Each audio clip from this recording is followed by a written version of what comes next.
What is up, YouTube? Welcome back, or welcome to my channel if this is your first time.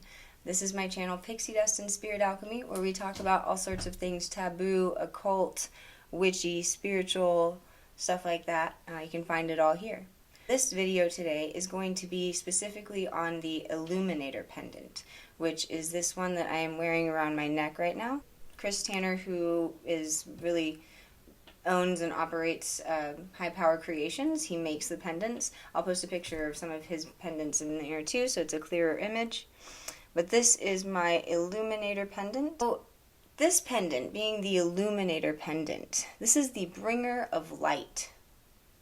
The Bringer of Light Pendant. What does that mean? So when we think of light, what do we think of? We think of light, right? We think of the sun. We think of possibly the moonlight, but probably more so the sun. You might think of just lights in general, you know, electricity, source, maybe the solar plexus chakra. So this pendant illuminates our own energy and our own beings to align with the frequency and the energy of our highest selves. A balanced inner divine masculine and inner divine feminine within one person, no matter your gender. Because every single person out there, regardless of man or woman or non-binary or whatever, has that polarity, the duality of polarity within themselves of gender, right? Everyone has their divine masculine or divine feminine being the one that they put out for people, you know, the gender that you were born as. Then there's the inner polarity, the opposite, the masculine or feminine, which is still within ourselves, not external. It's not another person. It's not like your twin flame or something. It's within you. And with this balancing brings a completion almost, or highly developed evolvement of one's own personal power. It's a picture of I believe it's Caduceus symbol with the two snakes going up and round. I have it sort of in my logo now too. You know, rising up, spiraling around the chakras, and then expanding out at the top. So those two snakes, in this case, represent the masculine and the feminine, and the merging that they do in the upward direction representing our own energy. This is a thought in a lot of spiritual practices. It also is in Kundalini Yoga, the balancing of Shiva and Shakti. In Kundalini, when you're practicing yoga, it's that Kundalini energy that lies at the base of the spine that will shoot upward through the top of the spine during practice or during sessions or meditation, and aligning us with our most authentic selves. Hey guys, I just wanted to add here really quick that if anyone is familiar with Carl Jung's analytical school of psychology, and his theory of collective unconscious, he refers to the anima and animus. The animus being the masculine side, the unconscious masculine side of a woman, and the anima being the unconscious feminine side of a man in each person.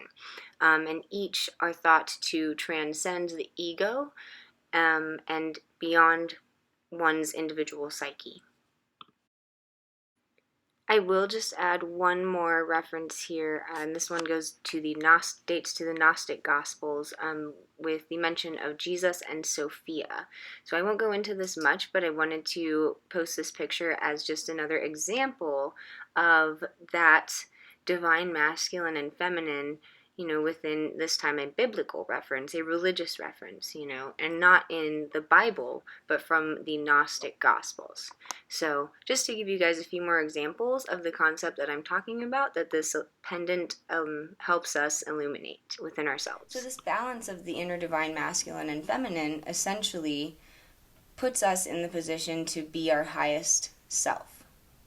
They are all super strong pendants. You know, this was the Aegis one that I did. This was the Divine Feminine, which I can't wait to do this because this is quite strong too. And then the multi-point alignment pendant. Now, what are the stones in here? Again, I cannot name every stone because I just don't have that information. But to name a few, there are a lot of solar stones. Heliodor, Titanite, and stellar beam calcite.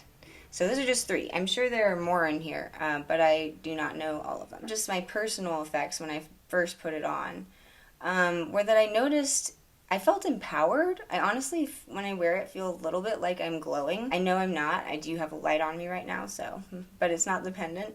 Well, it is, but isn't. Also just was given subtle feelings of confidence and purpose, you know, which is also probably just an example of of our manifestation and willpower, you know, our personal power being strengthened by this pendant. And it also seemed to block any adversarial thoughts, you know, anything negative, anything telling me I can't do this, or this won't work out, or my worst fears. Those just seem to be muted. And they hadn't been very loud before anyways, but they just seemed to be quieter. And then one more thing that I'll say about this pendant is, and a quick little video that I'm going to post in here too, is that I hung these pendants up on my wall, right around above my altar area. And I have these fairy lights around my altar, you know, that just glow when I turn them on. They don't do much. And I hung the pendants up there, and the first night that I had them, and I was like in my room doing laundry or whatever I was doing, and I looked, I don't know, I looked at my altar, and I noticed the fairy lights moving near where the pendants were hanging, where this pendant was hanging specifically. And I was like, okay, like maybe I bumped into my altar or something, you know, like there's books underneath on the bookshelf part, so maybe, you know, maybe I opened the door and it bumped into something and shook, because they don't usually just shake like that on their own. And so I looked more closely, and I went up to the altar and I saw, like, to check if anything fell, and I, like, made sure it was still, you know, everything was still. And then I got closer to the fairy lights, or to the altar itself, and I saw the fairy lights just moving. Not like the lights flickering, but like the physical light device, like actually moving. And I took a video of it, and I immediately sent it to Chris, because I was like, dude, whoa, look at that. I mean, this never happens. My lights don't just move, like, you know, there was no air blowing on them. I thought maybe it was the vent, you know, but it wasn't. And so I believe that it was the energy of this pendant, you know, perhaps electric energy, perhaps whatever energy, just causing that subtle, ever so subtle movement in the lights surrounding it. I'll show you, this is my altar area, and I hung some of the pendants up here, obviously, and the lights are vibrating next to the pendants. I mean, maybe you're like, duh, but I don't know, I was like... So, like I said, it is important that we keep this pendant aligned with our highest energy, you know, because that is its use. And when it's not in that, when it's aligned with a more toned down energy of our own, or a stagnant energy, or anything that in us that needs to be released, that's when we want to be careful with wearing it. We want to make sure that it is charged to bring out our light, our divine light.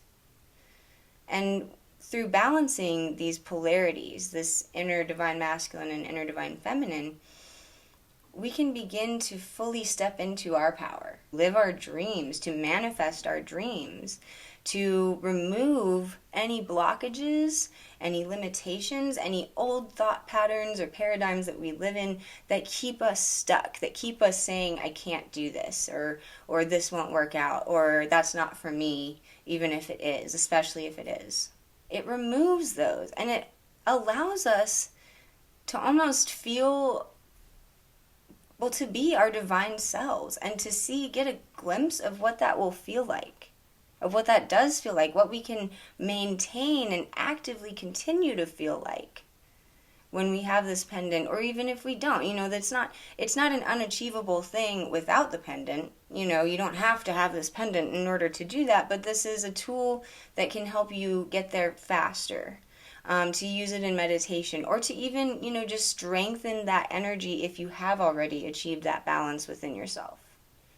And it's a very oversaw, or it's a very underlooked feature, I believe. Not everyone knows about a balancing of an inner masculine and divine feminine within themselves, you know. Not everybody does, and that's okay. Not everyone will watch this video. But I hope that the right people find this video, and that, you know, it can direct those that will benefit from any of Chris's pendants, specifically this Illumenator pendant, to high power creations. and to the Facebook group, to beginning to step into your energy, your highest divine energy, because that is what I believe that's what the world needs right now. You know, we don't need any more darkness. We got plenty of that. We could always use some more light. If anyone knows anything about what I'm talking about with the divine masculine and feminine, you know, if you want more understanding of that, you can go check out my video on the Kabbalion, the principle of gender, on the principle of polarity. There's a podcast video. I can post a link to it in this video here, and find out for yourself. And if you already know about it, then check the pendant out. You know, see what happens. See how much more you can grow. I'm going to post, you know, links and stuff in here. So if you're that curious, you can find it. Thank you again, Chris, for mailing me these pendants. And share this information, to share the wealth. So guys, everyone stay kind, stay curious, stay loving, and be safe. And until next time, peace.